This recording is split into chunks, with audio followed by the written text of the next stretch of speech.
Hi everyone! Ito daw ang tinawag na fertility tree sa loob ng Central Luzon State University. So kaharap nito ang napakalawak na oval. Tawagin natin ang isa sa mga alumna ng CLSU kung bakit ito tinawag na fertility tree. Sis, bakit yung tinawag na fertility tree? Because it na-fertilize siya. Charot! Ha? Sorry. Seryoso? Ano nga? Kasi na-fertilize nga siya. Kami daw Kasi madaming ano dito. Sis, punasan mo nga yung lens mo.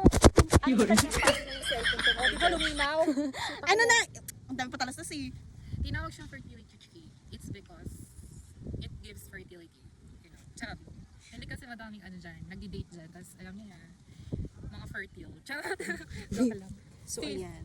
Alam niyo na, ano nga baka ma-fertility Sis, ka pa dito dyan. ako. Ayaw.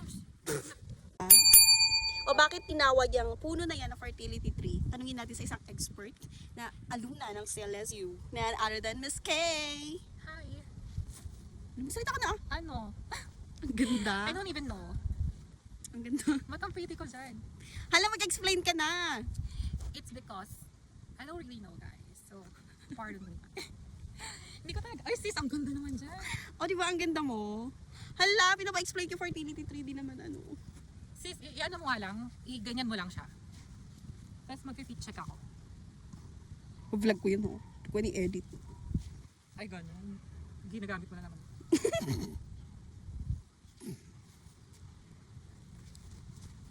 Ay, tara na sis, maglakad na tayo. Nakarin mo.